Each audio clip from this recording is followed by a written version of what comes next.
नमस्कार दोस्तों, I welcome you to study with Gyan Prakash. पिछले 2 दशकों का इतिहास यही बताता है कि कैसे पाकिस्तानी सेना और उसकी खुफिया एजेंसी आईएसआई के साथ साथ जो उसकी अन्य खुफिया एजेंसियां हैं वो और उसके द्वारा जो पालित आतंकी संगठन है जैसे कि जैसे मोहम्मद के साथ साथ अन्य भी, वो किस प्रकार से भारत को अपने निशाने पर रखते हैं, भारत विरोधी गतिविधियां चलाते हैं, भारत को अशांत करने की कोशिश में हैं और कुछ हद तक वो इसमें सफल भी रहते हैं। यानी कि लगभग पिछले 2 दशकों में 20 वर्षों में बहुत सारी ऐसी टेररिस्ट अटैक हुए, कारगिल का युद्ध हुआ, इसके अलावा मुंबई में हमला हुआ, लेकिन फिर भी भारत ने पाकिस्तान के खिलाफ एक कमाल का धैर्य बनाए रखा, एक कमाल का संयम पेशेंस दिखाया। और 2 बड़ी चीजें जिसके बारे में पूरी दुनिया में कहा जा रहा था कि भारत को ये कदम उठाना चाहिए, भारत ने नहीं उठाया। पहली बात तो ये थी कि डायलॉग के रास्ते यानी कि द्विपक्षीय वार्ता का जो रास्ता था उसे हमेशा से खुला रखा। उसमें यह कहा गया कि जो भी यहाँ पर दिक्कतें सामने आ रही हैं उसे हम बातचीत के द्वारा सुलझाने की कोशिश करेंगे। दूसरी बात ये थी कि मोस्ट फेवर्ड नेशन, ठीक है, यह यानी कि MFN का जो दर्जा होता है, सर्वाधिक तरजीही राष्ट्र का दर्जा, इसे भी वापस नहीं लिया गया। हालांकि इसके बारे में भी बहुत बार कहा गया कि भारत को पाकिस्तान से यह जो स्टेटस है उसे वापस ले लेना चाहिए, लेकिन नहीं लिया गया। लेकिन वर्तमान में पुलवामा में जो अटैक हुआ 14 फरवरी को, उसके बाद 24 घंटे के अंदर अंदर 2 बड़े कदम भारत सरकार की ओर से उठाए गए। पहला कदम यह था कि पाकिस्तान से सर्वाधिक तरजीही राष्ट्र का दर्जा वापस ले लिया गया, और दूसरी बात यह थी कि अब यहाँ के जो सुरक्षा बल हैं उनको काफ़ी हद तक फ्रीडम दे दी गई है, छूट दे दी गई है कि वो इस अटैक का हमला जिस प्रकार से भी चाहें ले सकते हैं। दूसरी बात यह है कि पूरा भारत इस समय क्रोध में उबल रहा है और वो चाहता है कि अब एक आर पार की लड़ाई हो ही जाए। लेकिन फिर भी यहाँ पर जो स्थितियां बन रही हैं इस पूरे घटनाक्रम के आसपास, उसके बारे में भी हम एक संक्षिप्त चर्चा करेंगे और आपको सरल शब्दों में बताने की कोशिश ये करेंगे कि आखिर MFN होता क्या है, और अगर ये स्टेटस हम पाकिस्तान से वापस ले लेते हैं तो पाकिस्तान पर इसका क्या प्रभाव पड़ेगा, भारत पर इसका क्या प्रभाव पड़ने वाला है, और जो दूसरे प्रकार के मुद्दे हैं वो किस प्रकार से प्रभावित होंगे। तो आइए शुरू करते हैं आज का वीडियो। लेकिन उसके पहले मैं ये बताना चाहता हूं कि इस पूरे घटनाक्रम की जो जिम्मेदारी ली है वो जैसे मोहम्मद ने ली है। जैसे मोहम्मद जो कि एक आतंकी संगठन है और इसका जो आधार है वो पाकिस्तान में रहता है। हालांकि इसका जो मुखिया है, उसका मुखिया जिसके बारे में मौलाना मसूद अजहर, जिसके बारे में कहा जाता है कि वो भारत के साथ साथ अमेरिका, रशिया, इजराइल में भी इस प्रकार के षड्यंत्र रचता रहता है और इन देशों के खिलाफ भी वो अपने कुछ कार्य करता रहता है। तो यहाँ पर सभी देशों ने काफ़ी हद तक भारत के लिए समर्थन की बात कही है, सहयोग की बात कही है। और अगर आप इन तस्वीरों को देखें तो ये तस्वीरें बहुत सारी चीज़ें अपने आप ही बयां करती हैं।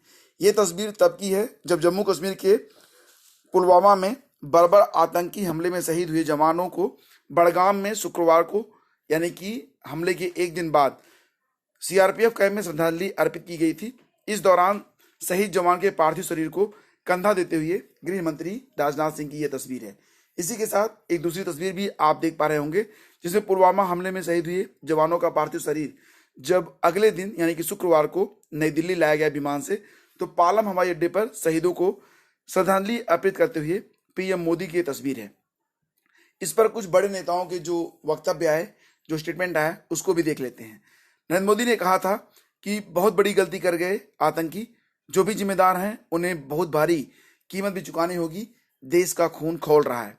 इसी के साथ साथ पूरी दुनिया के लिए सिपाही बने देश अमेरिका ने कहा है कि पाकिस्तान हमले में शामिल आतंकी संगठनों के अपने यहाँ स्थित अड्डों और नेटवर्क को फौरन खत्म करें। इस हमले से आतंकवाद के खिलाफ जंग में भारत व अमेरिका और मजबूती से मुकाबला करेंगे। यानी कि यहाँ पर भारत के साथ पूर्ण सहयोग की बात अमेरिका की ओर से कही गई है। वहाँ का राष्ट्रपति डोनाल्ड ट्रंप का ये बयान है। तो फ्रेंड्स, इसके बाद अगर हम बात करें तो जैसे मोहम्मद का जो मुखिया है और उसका जो नाम क्या है आपको पता ही होगा, मौलाना मसूद अजहर। मौलाना मसूद अजहर के खिलाफ कई बार बहुत सारे सबूत पेश किए गए। इस पूरी दुनिया में चाइना ही एकमात्र ऐसा देश है जो कि पाकिस्तान, जो कि लगभग पूरी दुनिया से आइसोलेट हो चुका है, उसका पक्षधर है। कई बार वो वीटो करके भी इस आतंकी को बचाता रहा है। अमेरिका ने कई बार ये कहा कि इस आतंकी के खिलाफ कड़े कदम उठाए जाएं पाकिस्तान में, लेकिन पाकिस्तानी अदालतें ये कहती हैं कि उन्हें मौलाना मसूद अजहर के खिलाफ कोई पुख्ता सबूत नहीं मिलते हैं। यानी कि एक तरीके से यहाँ पर भी पक्षपात की बात की जाती है। तो फ्रेंड्स, यहाँ पर जो भारत सरकार की ओर से कुछ कड़े कदम उठाए गए हैं, उन कड़े कदमों में से सबसे पहली बात तो ये है कि कुछ और भी कड़े कदम उठाए जा सकते थे, जिसके बारे में कई जगह बातें रखी गई। जैसे कि ये कहा गया कि जो सिंधु जल का समझौता है, भारत के द्वारा उसे बंद कर देना चाहिए, यानी कि सिंधु नदी का जो पानी है वो पाकिस्तान की ओर नहीं जाने देना चाहिए। दूसरी बात ये थी कि चीन, जो कि पाकिस्तान का हिमायती बना फिरता है, उसको भी अब सख्त संदेश देने का वक्त आ गया है, क्योंकि वही एक ऐसा देश है जो कि पाकिस्तान को काफ़ी हद तक, उसके आतंकवाद को काफ़ी हद तक पालित पोषित करने में उसकी मदद करता है, और एकमात्र ऐसा देश जो कि पाकिस्तान में इस समय निवेश करता है। पाकिस्तान की अर्थव्यवस्था वर्तमान में काफ़ी हद तक बहुत नीचे जा चुकी है, और इस घटना के बाद सुषमा स्वराज को ये जिम्मेदारी सौंपी गई है कि वो पूरी दुनिया में पाकिस्तान को और भी आइसोलेट करने की कोशिश करें। तो फ्रेंड्स, यहाँ पर भारत सरकार भी अब एक्शन में आ चुकी है, और आपको बता दें कि 24 घंटे के अंदर बहुत सारे बड़े कदम उठाए गए थे। हालांकि दूसरे दिन सुबह ही, यानी कि जब गुरुवार को हमला हुआ, तो शुक्रवार को सुबह 9:20 पर पीएम मोदी की अध्यक्षता में मंत्रिमंडल की सुरक्षा मामलों की बैठक हुई। इसके बाद तीनों सेना प्रमुख और एनएसए संघ अलग से बैठक भी उनकी हुई थी। एनएसए की बैठक, इसके बाद एनएसए अजीत डोभाल ने तीनों सेना प्रमुखों के साथ बैठक की। पूरे देश में इसमें चौकसी बरतने का निर्देश दिया गया है। गृह मंत्री अगले दिन कश्मीर भी गए थे, चुनावी जो इसमें वर्तमान में चुनाव भी होने वाले हैं भारत में, तो अब उन मुद्दों को दरकिनार करके भारतीय सुरक्षा के बारे में विचार विमर्श किया जा रहा है। पाक के खिलाफ कड़े कदम उठाने के बारे में बात की जा रही है, और दो बड़े कदम जो उठाए गए हैं उनमें से एक बड़ा कदम ये था कि सर्वाधिक तरजीही राष्ट्र का जो दर्जा है, यानी कि MFN मोस्ट फेवर्ड नेशन का दर्जा भारत ने पाकिस्तान से वापस ले लिया है। आपको यहाँ पर दो बातें बताना चाहता हूँ। सबसे पहले तो आपको बता दूं कि MFN under WTO world trade organization, पूरी दुनिया में जितने भी देश आपस में व्यापार करते हैं वो सब वर्ल्ड ट्रेड ऑर्गेनाइजेशन के मेंबर माने जाते हैं, उनकी सदस्यता उन्हें लेनी होती है।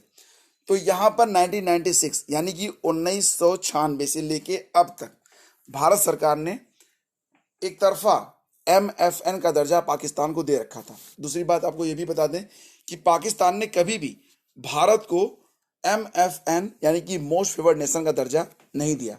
अब आपको लग रहा होगा कि मोस्ट फेवर्ड नेशन का मतलब क्या होता है, तो आपको यहाँ पे ये बता दें, क्योंकि अब पूरी दुनिया एक मार्केट के रूप में डेवलप हो रही है, तो यहाँ पर जो भी देश एक दूसरे को MFN के अंतर्गत रखते हैं, सर्वाधिक तरजीही राष्ट्र का दर्जा देते हैं, तो उनके साथ वो समानता का व्यवहार करते हैं, उनके टैरिफ कम रखे जाते हैं, उनको व्यक्तिगत रूप से अधिक फायदा पहुंचाने की कोशिश की जाती है, यानी कि दोनों के बीच एक सामंजस्य बना रहे और व्यापार निर्बाध रूप से चलता रहे। मूल रूप में यही आप इसे कह सकते हैं।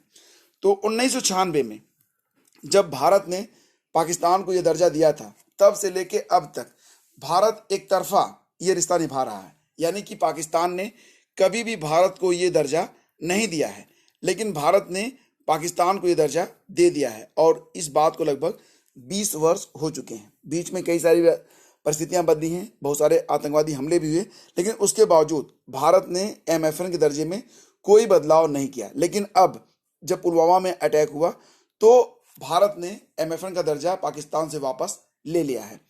अब यहाँ पर मैं आपको दो बातें और भी स्पष्ट रूप से बताना चाहता हूँ। ऐसा नहीं है कि WTO के अंतर्गत भारत ने सिर्फ पाकिस्तान को ही ये दर्जा दे रखा है।